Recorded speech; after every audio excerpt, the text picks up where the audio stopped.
Lightbringer by far is the best Red Rising book, and it's not even really that close. Now, contrary to popular opinion, I've always been a big Red Rising fan. I read Red Rising when it very first came out. Now, the one thing that's been holding me back from it being an all time series for me is Darrow. As a character driven reader and someone who invests deeply into main characters, his actions, followed up by his consequences and his thoughts on those actions, always held me back from really liking him. I felt as though the consequences didn't add up to the crime. I felt like Darrow didn't really have an understanding of what he's done, how he's ruined the people around him, and how he's just hurt his cause more than helped it. Now, whether that was on purpose by Pierce or not, that's not the argument here. It's just how I felt reading the books. Luckily for me, I did like the plot. I like a ton of the other characters, so Darrow was really the only roadblock for me. Lightbringer fixes that. Do I think it came a little bit later in the series than I'd like? Yeah, for sure.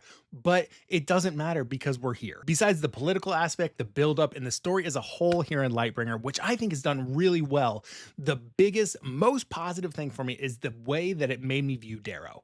I feel like in this book, Darrow has come into my mind and figured out my issues with him and resolved them, which is awesome because now I can continue into Red God when that comes out, feeling like an actual fan, feeling like I relate to you all who love this series so much. In this book, we have awesome moments of Darrow recognizing where he has screwed up, recognizing what he could have done differently, and trying to make amends. I feel like we see actual dialogue here from Darrow that feels genuine. It doesn't feel like he's just putting on a mask and trying to be the badass that he's always trying to be.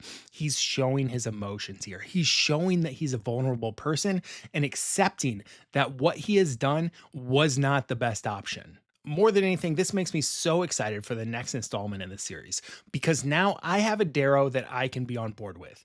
I have a Darrow who understands that there's consequences to his actions, who understands the meaning of friendship and what the people around him bring and how they can help him. I'm excited to see how this plays out. I'm excited to see what Darrow actually does now with a new mindset, with a new lease on life almost. No, this book doesn't fix how I thought Darrow was written from the other books.